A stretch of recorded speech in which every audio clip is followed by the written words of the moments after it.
Towers open for business. BU correspondent Akua Duvall gets students' opinions on the new data science building. BU Track launches off. I stopped by the BU Track and Tennis Center to investigate the legend of the launch pad. Governor Healy hitting her stride. A month into her term, we talked to experts and organizers to see how they feel about the new administration so far. And a community fixture is back open on Comm Ave. Chloe Adams stops by Sunset Cantina to see life under new ownership. Live from Studio West in the College of Communication, Good Morning BU starts right now. Hello and welcome to Good Morning BU. I'm Sydney Toff. And I'm Alex Dowd. Here are this week's top stories. Pennsylvania Senator John Fetterman is in the hospital after he checked himself in. Senator Fetterman is receiving treatment for clinical depression at Walter Reed National Military Medical Center in Maryland. The freshman congressman, chief of staff, addressed his intake on Thursday in a statement, writing, quote, "While John has experienced depression on and off throughout his life, it only became severe in recent weeks." The Republican presidential primary is taking shape as someone has now risen to challenge Donald Trump in the 2024 race. Former South Carolina governor and ambassador to the United Nations under the Trump administration, Nikki Haley, announced her candidacy Tuesday. As an Indian American, she's the first woman of color fighting for the Republican nomination. Haley's first official campaign ad emphasized the importance of unity in America. I was different. But my mom would always say your job is not to focus on the differences, but the similarities. And my parents reminded me and my siblings every day how blessed we were to live in America. She backed classic Republican stances, criticizing President Biden and progressive Congresswoman Alexandria Ocasio-Cortez, while also making it clear that she was different from the mainstream Republican candidate.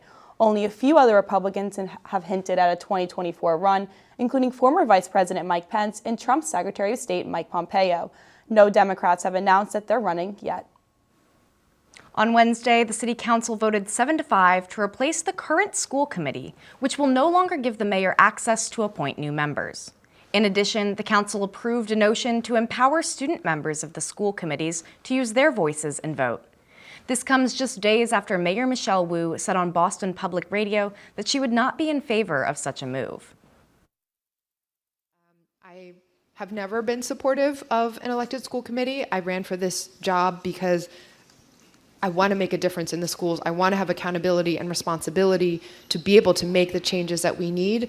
We need to have a focus on stabilizing and getting our school facilities up to date and mental health supports and some of the academic changes that we're making. And so I'm not supportive of changing the governance structure at this time. Boston University police are investigating an alleged suicide after a man jumped to his death from the 26th floor of Student Village 2 on Wednesday evening. Police say that the 33-year-old Cambridge man was not affiliated with the university, and they're investigating how the building was involved. The man has not been identified pending notification of his family. Counselors were available yesterday in Stuvie to students who witnessed the incident. Administration officials are also encouraging students to reach out to behavioral medicine if they need any additional help or counseling. If you or someone you know is struggling with their mental health, you can contact the National Suicide and Crisis Hotline by dialing 988. You can also reach crisis counselors at Boston University by dialing 617-353-7277. That's 617-353-7277. We'll be back with more campus news after this break.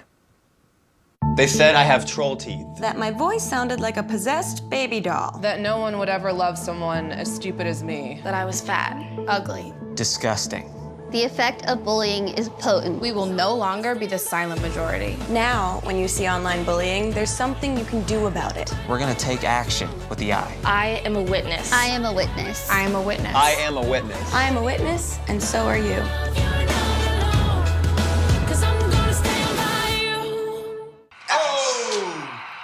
Checking your fantasy league? Nah, just my 401k statement. Nice. Where'd you find the money for that? I just been saving a little every month. I can't seem to save anything. Well, what about all this? What about the money you're spending? What money? It's gone before I can get my hands on it. I got a pizza for a Todd. Hey, can somebody spot me? When it comes to financial stability, don't get left behind. It's 547. Get tools and tips for saving at feedthepig.org. Hey, Gabby, how you doing? How's the play date and sleepover? Dad, it was great. Awesome. Okay, I'm on my way. Hey, guys, what are you doing? We're going swimming. We're going biking. Yeah! I'll see you in a little bit, guys. I love you. Hi, babe. How was school today? Hi, Dad. It was great. Okay, honey. I'll be home soon. Remember, you're never too far away from your kids to be a dad. Reach out and take a second to check in, because sometimes the smallest moments can have the biggest impact on a child's life. Todd's a great guy. I mean, look at him. What a sweetheart. Attaboy. Wait, Todd, what are you doing? How totally selfish and un-Todd-like of you. Come on, Todd. Come on, man. Welcome back. After about 2 years of waiting with bated breath, BU students were finally treated to a fully open data science center this semester. The building, affectionately referred to as the Jenga Tower by students, is the latest installation on BU's growing campus. A little under a month after classes started, we wanted to see how students, faculty, and staff were feeling about the big new tower in the middle of campus. Akua Duvall has more. BU's long-awaited Center for Computing and Data Science building finally opened this January after 3 years of construction. The 19-story building is not only BU's largest building, but also its most environmental friendly, as it was built 100% fossil fuel free in order to meet the goals of BU's Climate Action Plan. Its unique stacked design makes it stand out compared to other buildings on campus and has even caused the structure to be given nicknames such as the Jenga building and the stack of books. I think it's great. I mean, it's a beautiful building. It serves for a lot of students, but also I think it's great for the city. I mean, like, it's got a lot of recognition for the city. It's definitely like the new GSU too. Like a lot of people, we really needed more common areas like that. Despite the great anticipation for the past few years, the building's striking presence on campus has caused mixed reactions throughout the BU community. I just think that money could have been put towards better things. I think the humanities buildings really need that money more. Okay, the building is pretty, but like it's not homogeneous at all with like all the great buildings we have. And I feel like they should have invested on our dorms instead of like investing on a new building. The interior of the building is home to classes in the Faculty of Computing and Data Sciences, Mathematics and Statistics Department, Computer Science programs, the Learning Lab Spark, and even home to a new cafe named Saxby's. Whether you believe the building adds a positive or negative addition to campus, if you're looking for a new place to study, hang out with friends, or just grab a cup of coffee, then branch out to the Computing and Data Science Center. Reporting from Mars Plaza, I'm Akua Duvall for GMBU. Thanks, Akua. BUPD is warning the community over a series of scams targeting BU students. Police sent out a notice Monday night warning of potential scams seeking money or financial information from students. These emails show up in inboxes marked urgent or offering job opportunities with financial compensation. Later on Wednesday, police also warned of sexual extortion scams in BU Today. Officials warned that multiple students were targeted in what they say is a growing epidemic across the country. BU Police Lieutenant Daniel Healy says that there is nothing to be ashamed of if you get caught up in the scam. Anyone can fall victim to this. Anybody can fall victim to it. It's very easy because these folks they're preying on our needs and our wants and our fears. And what I think the best practice is to be suspicious. In addition to staying on guard, Healy says students should be very careful about what they share with people online and always be prepared to do your own research on a job opportunity or person. If you do get caught up in a scam, Healy says be ready to change up passwords and get in contact with local law enforcement. BU Sustainability is starting a new composting pilot program in several locations around campus. Impacted students will be provided with a separate composting bin where they can put their coffee grounds, uneaten pizza crusts, and any other food waste that they have around the house. The program will affect around 700 students across 3 buildings, including the medical student residency, 14 Buswell Street, and the first few floors of Stuvie 1. This is the latest in a handful of other attempts to create a composting program at BU, and it will last through the end of the semester before being evaluated for broader use. Sarah Healy, a BU Sustainability Zero Waste Coordinator, says that the program is meant to target deficiencies in BU's existing composting goals. So in our zero waste plan, we've identified that about 40% of our waste stream is food waste. And this is after taking out all of the food waste we're already collecting. So we're really working to expand access to that so that we can capture this small level generation that's really making a big impact. The Patriots are raising ticket prices for the first time in 15 years. Team representatives announced the hike Wednesday in preparation for the 2023 NFL season. Patriots owner Robert Kraft started a $225 renovation on Gillette Stadium last year. The team is offering new parking prices to ease pain from the new ticket costs. Season parking passes on the east side dropped from $80 per game to $25 passes for the west side are now free. The Pats are also offering $50 gift cards to fans who register to park in their delayed release lots and agree to leave the game at least 75 minutes after it ends. They say they hope this fixes traffic congestion for fans leaving games. The 2023 season begins in September. The Patriots will release their official schedule in May. And a month into Maura Healey's term, we spoke with experts and organizers to get thoughts on the new administration so far. Sophia Falbo has more. To all of you, and to all of you out there, with the help of so many, we made history, didn't we? We made history! Maura Healey was sworn in as governor on January 5th. With a little over a month in office, she has already enacted change for the Massachusetts public. BU College Democrat Noah Lenkin and BU College Republican Declan Donahue said they both feel Governor Healey's responses to climate change have been positive thus far. I would say for me the biggest thing that she's done is appointing a climate change chief. Climate change has always been a big issue for me, and it's really inspiring to see her take on that pivotal issue. She's also committed to family tax reform, which is very inspiring as well. I'm curious to see the direction she'll take in climate, whether it will be a focus on innovation or a focus on restrictions and regulation. Personally, I would prefer the former, but we'll see what action she takes. I do think it's fair to give all new executives some sort of grace period after being elected, so I don't think it's fair really to cascade decisions she may have made that I may not like. So we'll see the way that they shape up. Katie Lannon, who covers the State House for GMBH News, said she's pleased with the steps Governor Healey has taken towards setting the tone for her administration and is eager to see future development of the decisions she's already made. She has created a climate chief to really elevate issues of climate change and preparedness. She's taking steps to establish a dedicated housing secretariat in her office. So it's really been those kind of foundation setting actions that she's taken so far. It will be interesting to see how much more Governor Healey will accomplish within the beginning of her term. I'm Sophia Falbo for BU TV 10.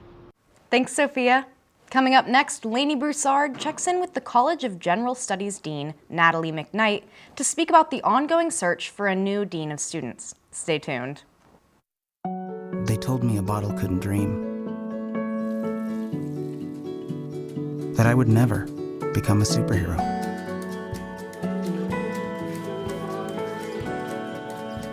But I learned how to fly.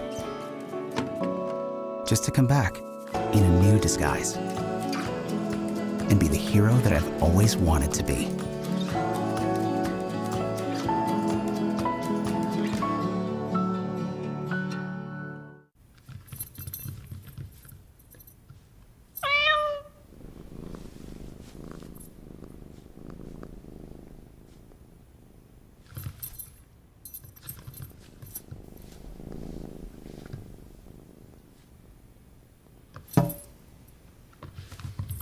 There's a shelter pet who wants to meet you. Meet one today. Visit theshelterpetproject.org. Adopt. Hey, you. Yeah, you. Getting that college education? What are you gonna do? Graduate and take some office job? Be like everybody else? Or will you dare do something different? Like be a teacher. You could be my teacher. You got the skills. The smarts? Yes, you. You could be the teacher I never forget. That'd be cool. Does that corporate job even have recess? What are you gonna make of yourself? What are you gonna make of me?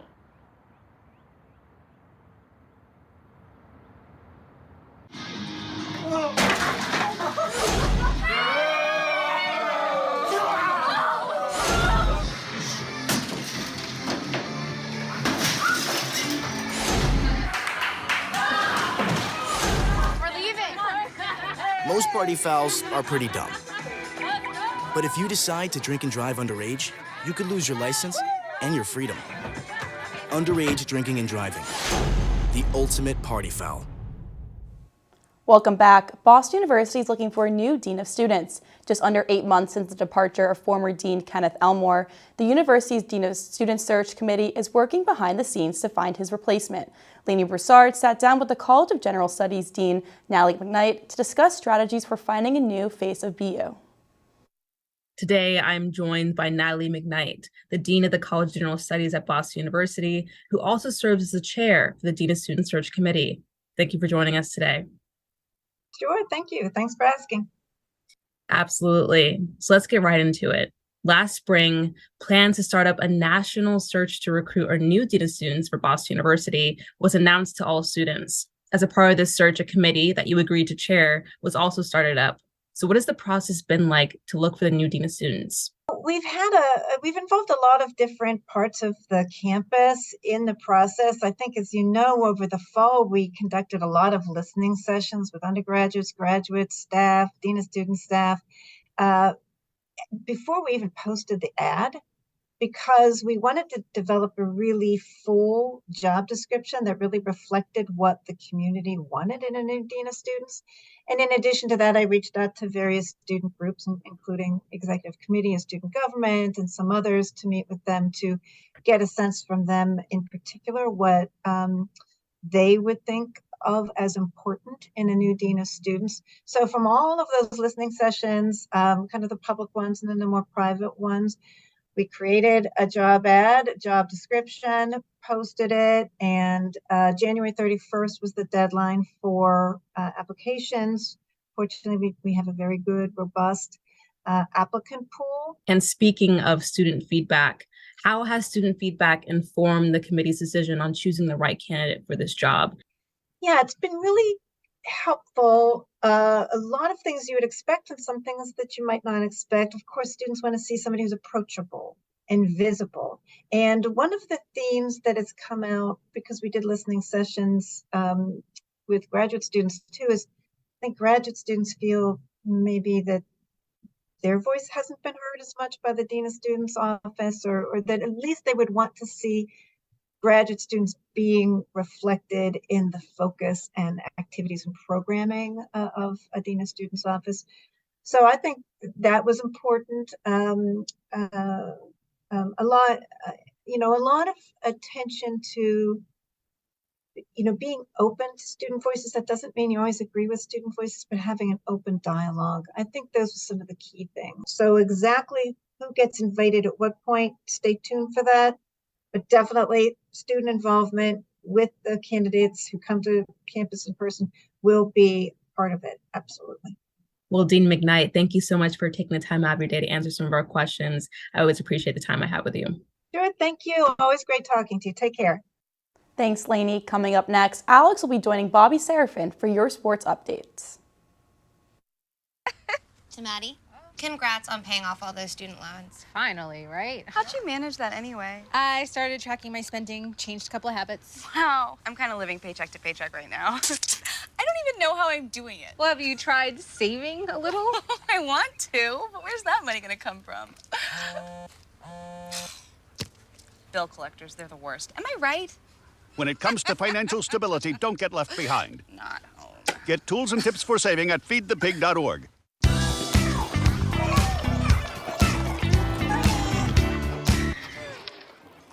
Looks like it's done.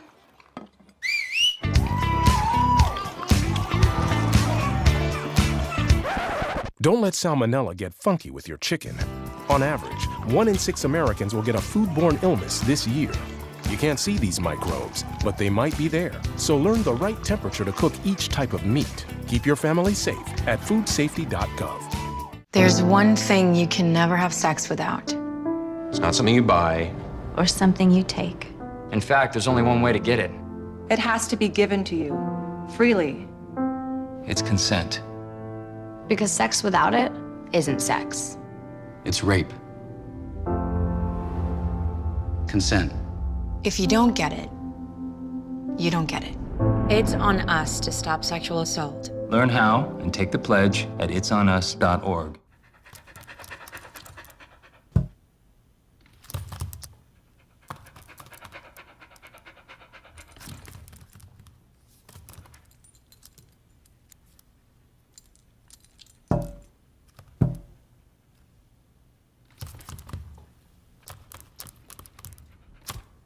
There's a shelter pet who wants to meet you. Meet one today. Visit theshelterpetproject.org. Adopt. Welcome back. From the court to the rink to the track, a lot went down in BU athletics this week. Here to get into it with me now is our sports correspondent, Bobby Serafin. Good morning, Bobby. Good morning, Alex. Glad to be here today. So I've been hearing there's some buzz about the women's basketball team. Can you tell me what that's about? I mean, let's just say the word lose isn't in the Terriers' vocabulary. The Terriers women's basketball team are in the middle of a historic season and are one win away from clinching the program's first regular season Patriot League title. On Wednesday night, the Terriers came from 15 down to defeat second-place Holy Cross 66-59. Senior guard Sydney Johnson came through time and time again, pacing all players with 17 points. Johnson also moved into 14th place all-time in program scoring history, passing 2008 graduate Cherry Raffo and pushing her career total to 1,150 points. BU has now strung together 14 straight wins, which is the second longest unbeaten run in their history. That's only bested by their 19-game win streak in the spring of 2009. With the win against Bucknell on Saturday, the Terriers would lock up the Patriot League title and take another step towards their first NCAA tournament berth since 2003. I mean, I was still on all fours at the time, so that really puts things into perspective. And now moving to the ice, after a thrilling win in the Beanpot consolation match against Harvard, Terrier spirits were dampened with news involving the longtime face of the program. Head coach Brian DeRocher, who has represented the university on the ice and behind the bench, announced his retirement from coaching on Wednesday.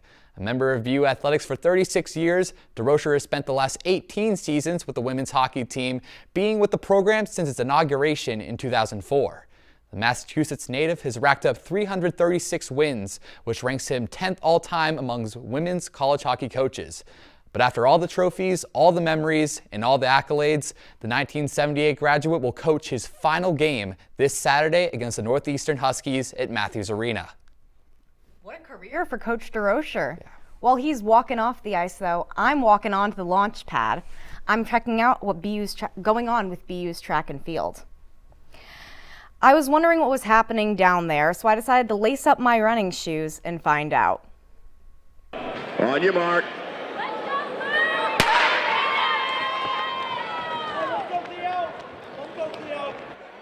I'm here at the David Henry Valentine Invitational at the Boston University Track and Tennis Center, which is home to what many consider to be one of the fastest indoor tracks in the world.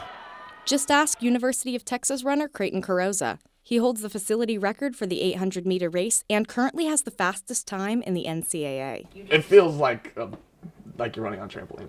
This phenomenon is greater than just college. In 2013, Olympian Galen Rupp ran a 3-minute, 50.92-second mile on the track. Then 6 years later, Yomif Kiljolcha set the indoor mile record at 3 minutes, 47.01 seconds. 52 runners ran under the 4-minute mile mark at this year's Valentine's Invitational. They came from all over the world to run here at BU's track. Could this track be the key to becoming a star athlete? With all of the records set here and all the hype surrounding the track, I decided I had to try it out for myself. But first, I needed a baseline, so I came to BU's FitRec to run 400 meters on a standard indoor track. A feat which proved more difficult than I had expected. Though I started out smooth, the pain set in about 100 meters into my sprint. 1:35.55 is the time to beat. Let's see if we can do it at the world's fastest track. I'm here to test my speed on the same track where some of the greatest athletes of our generation set personal, league, and even world records. Since I was running on this storied track, I knew I had to start out fast. And by the end, I was even able to shave 12 seconds off my record. 1:23.38 was my time. Was it the track that made me faster? If so, how? I asked the head coach of BU's track team, Gabe Sanders. It is a wood base, unlike a metal base. So with that, you've got not only plywood, but wood. it's going to give you just a greater energy return. So there's a bouncy feel to it. That's how people describe it. It's like, man, this thing feels bouncy. It feels like a little mini trampoline. Yes, technically this track made me a few seconds faster, but the surface you run on doesn't make the runner. Creighton broke the harsh reality to me that I won't be breaking world records anytime soon. It definitely can help you, but it's not gonna make you better, if that makes sense. It made me lose 12 seconds off my 400 time. But that's because you expected it to. For BUTV, I'm Alex Dowd.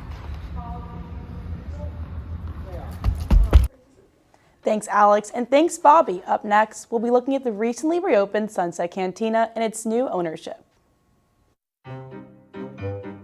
You think getting dumped by text is harsh? Try getting dumped by a tennis ball. My ex-owner drove me out to the woods, yelled fetch, and by the time I brought the ball back, he was gone. Yeah, I was pissed. But the folks at the shelter helped me let go of my anger. I learned coping skills, like taking it to the hole. Boom! Now I'm ready to fetch again. But how about I throw and you run and get it? Did you know kids who play outdoors have healthier lungs? Totally. Did you know that boys that play with dolls make better husbands? My son has lots of dolls. But did you know terry cloth diapers breathe better? I did. It's totally true. Oh, yeah. Did you guys know statistically friendly kids have more friends? Yeah. That's obvious. Did you know most people think they're using the right car seat for their kid, but they're not? Parents who really know it all know for sure that their child is in the right seat. Visit safercar.gov/the-right-seat to make sure your child is protected. Welcome back. In 2022, Sunset Cantina on Commonwealth Avenue shut its doors due to staffing shortages and financial issues. Just a few months later, though, Sunset is back with a new menu and a new management. Chloe Adams was down the street to speak with the patrons and managers about all of this and more. Sunset Cantina recently opened their doors back up in December after recovering from the COVID-19 pandemic under new management and ownership. BU alum Katarina Chang is even on board now as a new co-owner. It's been awesome. I mean, everybody's been super excited about having us open, and just seeing everybody's faces when they walk in the door and they're like, oh my God, you guys are back and open. It's awesome. It's a good feeling to have everybody in here. We want to promote that all are welcome. Everybody can feel safe while they're here, and everybody can have a good time while they're here. The vibe is fun. It is energetic. It is welcoming. And it's all around, I feel like, a place where people just want to be. Customers can even enjoy some newer menu items. The nachos, one of the plates, we actually had to change because we tried to change them in a different way that they were used to be before here. And we had to remake them, rebuild them to make the people happy. So I'm pretty sure the nachos are gonna be like a really, really good item here. The nachos, fajitas, like pretty much all the food is really, really good here. And then the drinks, just go for margaritas. That's gonna be like the secure option. If you ask these BU students what their favorite menu item is, they'll agree to one answer. The nachos! If you want a place where you guys can have fun, where you guys can have a family there, that you guys know that the team is gonna support you and it's gonna be there for you, just come to Sunset. Sunset Cantina is open most days at 4 p.m., so if you ever find yourself in the West Campus area, why not give them a try? Reporting in Boston for BUTV 10, I'm Chloe Adams. Thanks for that, Chloe. That's going to do it for us this week at Good Morning BU.